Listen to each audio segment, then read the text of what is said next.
My ass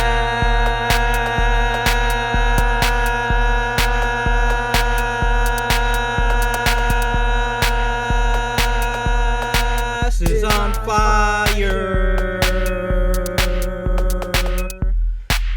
My ass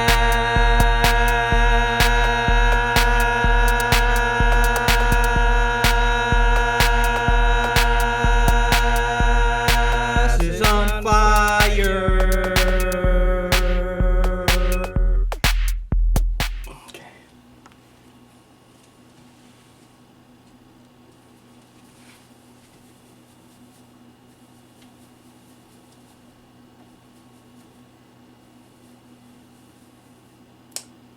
Oh, I'm sorry. I didn't see you guys there. You snuck up on me. You caught me in the middle of dusting. I've read in the comments. Yeah. All my stuff is dusty.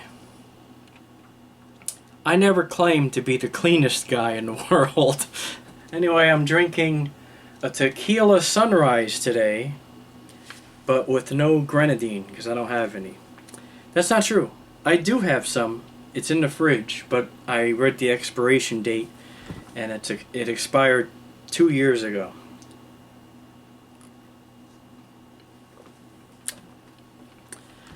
I'm trying to think of what to talk about. Well, I could just give you a little tour of my bar.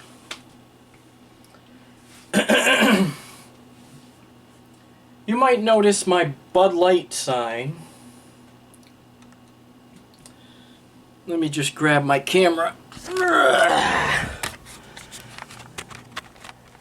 Alright, I got my Bud Light sign up there.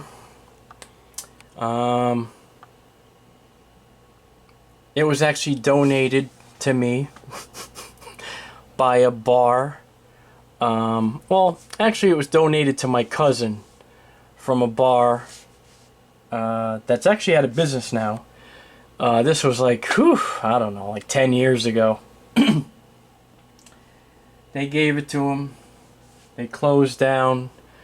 And it sat in his apartment for a long time before he realized, he's never going to put it up. And then when I decided to make my own bar, he gave it to me. He was like, here, you want this? And I went, yeah, sure, that'd be great. I'll put it up at my bar. Over here I got my disco light, kinda. It kinda broke because it fell once. Yeah, everything's very dusty here. I got my Nintendo over here, my Sega Dreamcast.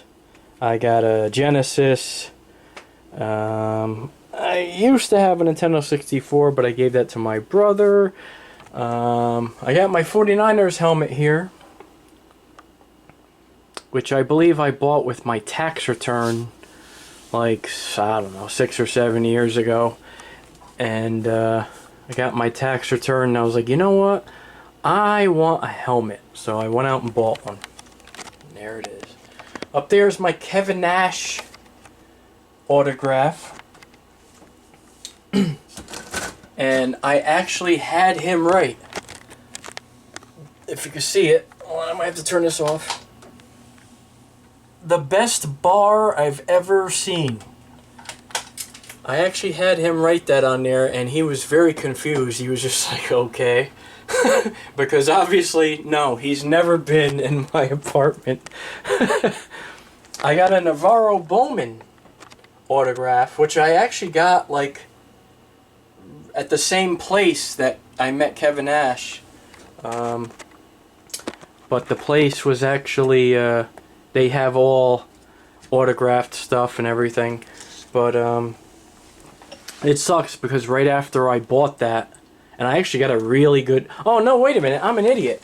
I actually got that the same day that Kevin Nash was there signing autographs, because we went there early in the morning, and we were the first ones in the store, and the guy that owns the place noticed me looking at the Navarro Bowman autograph, which he was selling for like $200, by the way.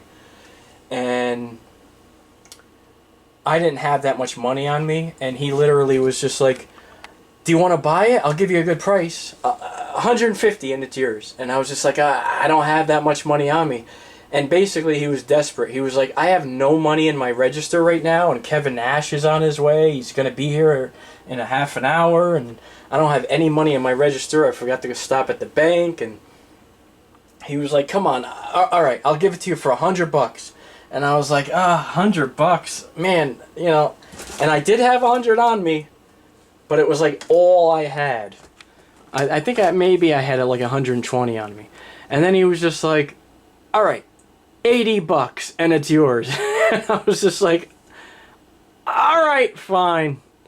And I bought it, and he stuck the money right in the register. I'm pretty sure I had all 20s on me, which he loved. And I was like, okay, great. Now I got change, you know, for all the customers that are going to come in here. So I really got lucky with that. But it was like, I believe like a year later, Navarro Bowman left the team, and I was just like, well, that sucked. But it was still, yeah, it's still cool to have. I got his autograph, and there's a certificate of authenticity in the back of it. But anyway, I got my hats up here that I've been collecting since I was like 11 years old.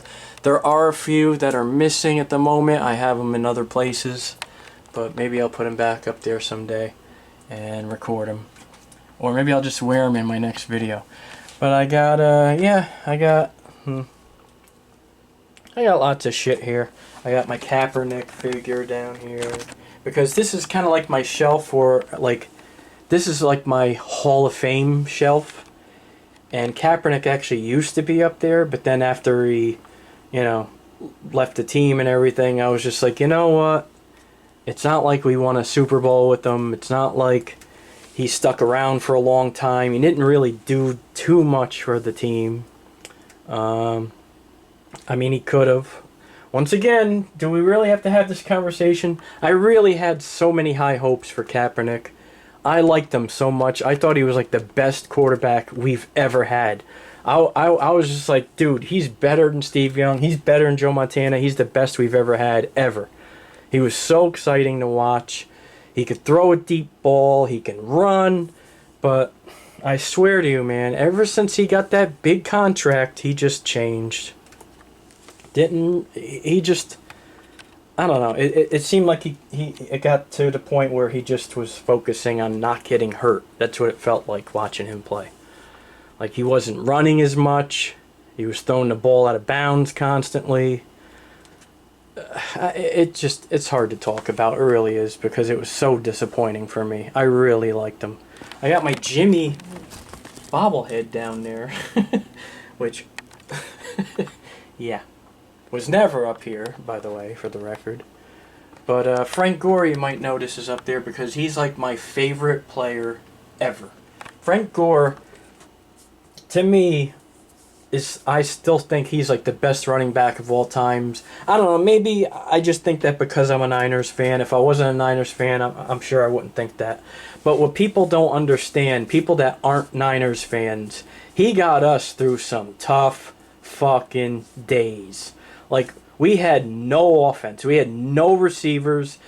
Our offensive line was pretty good. Our quarterback was Alex Smith at the time, and Troy Smith and O'Sullivan. We were going back and forth between a bunch of guys trying to figure out who the best man for the job is. But Frank Gore literally, all right, fine, maybe not literally, but figuratively, carried the fucking team on his shoulders. There were times where, like, there was games that we should have lost. But thanks to that man right there, we fucking won. And when we went to the Super Bowl with Kaepernick, by the way, he was a huge piece of the puzzle. If we didn't have Frank Gore as our running back, we wouldn't have got to that Super Bowl. There's no fucking way. Because when the stakes were high and everything was on the line, and we gave him the ball, it would be 4th and fucking 10. There was one time, I swear to God, it was like 4th and 9 or something like that. I don't remember who we were playing, but it was like 2005, 2006-ish. And I swear, they gave him the ball. They handed it off to him, and he fucking ran it all the way for a fucking 40-yard touchdown, and it was amazing. I was just like, this guy is unstoppable. He really is. When you put the ball in his hands with everything on the line, he will fight for his life to pick up that first down, and then some. And it just sucks that in the Super Bowl, a lot of people are like, it was first and goal against the Ravens. If we would have scored, we would have won that game. And where was Frank Gore? But from what I heard afterwards, he actually took himself out of the game because he was having trouble breathing. But that guy, he played every game like it was his last, and I love that in players. My favorite basketball player of all time is Charles Barkley, and he played with the same passion. When he played every game like it was his last. And I love players like that.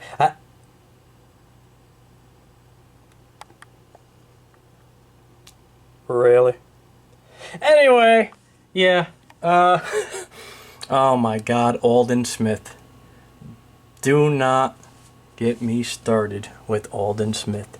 He was like the Kaepernick of defense. He could have been the best ever to play the game.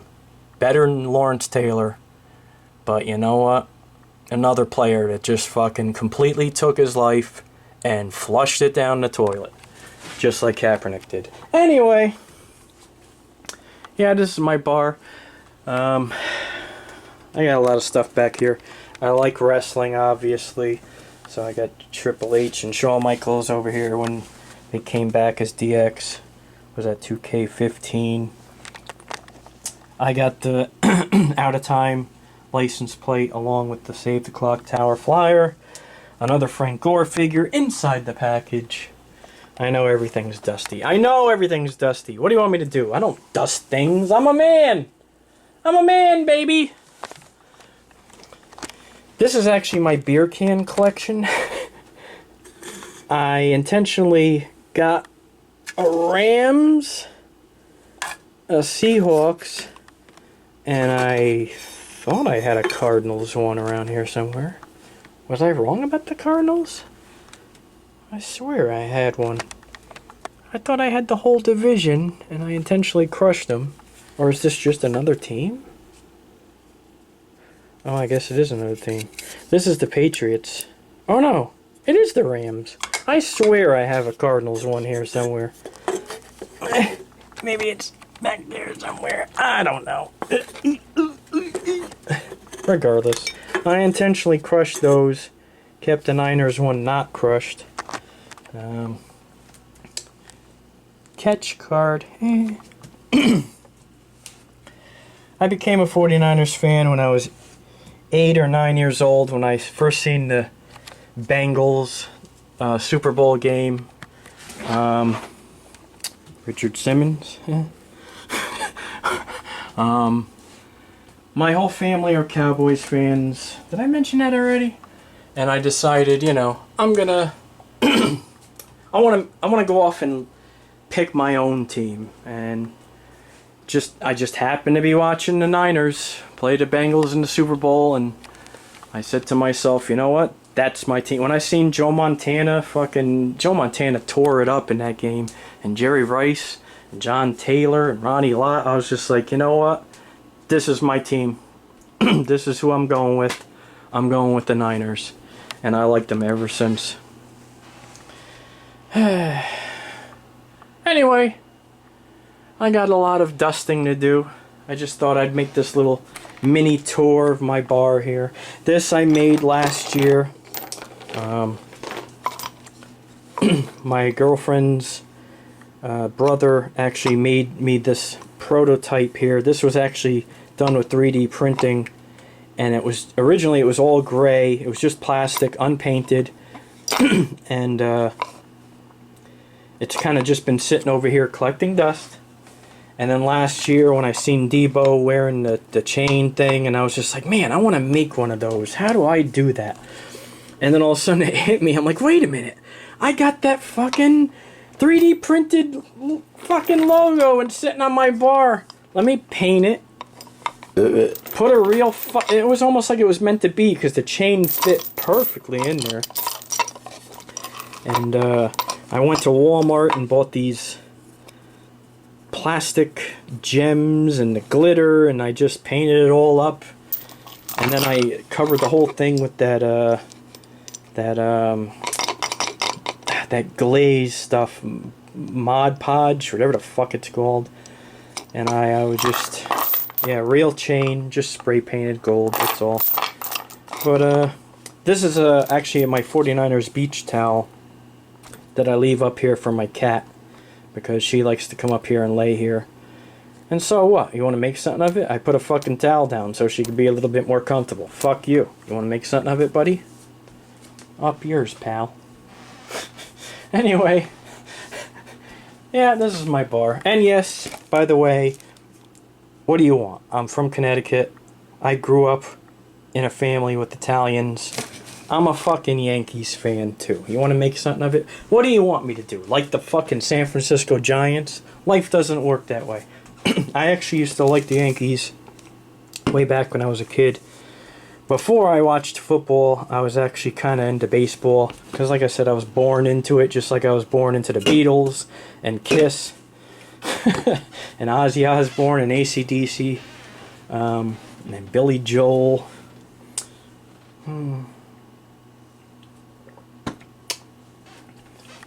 But yeah, in like the mid-90s, I kind of just got sick of baseball. The more I got into football, the less I got into baseball.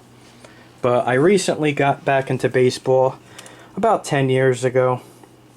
I started kind of getting back into it and talking to my uncle at work about baseball, and he would always tell me what happened, what I missed, and oh, we won last night, it was the bottom of the ninth. Home run, walk off, blah, blah, blah, blah, yada, yada, yada.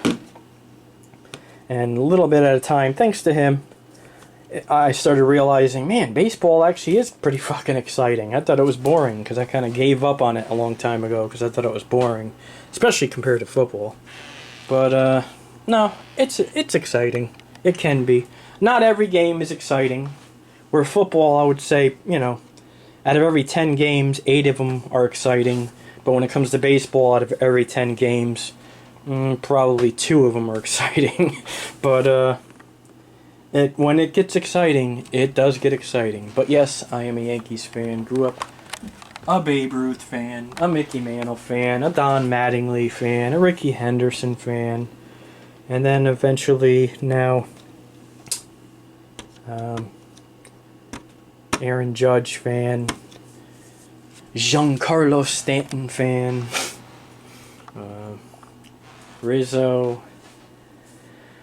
Regardless, go Yankees, go Niners. Hope you enjoyed my video. There's more to come. Every time there's 49ers news, I will try to make a video as quick as I can, sharing that news and my opinion of the news. But that's about it. But until then,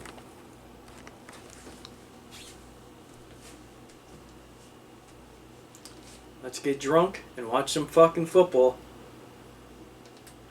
Go Niners, quest for 6 continues. Now, the sexy dance.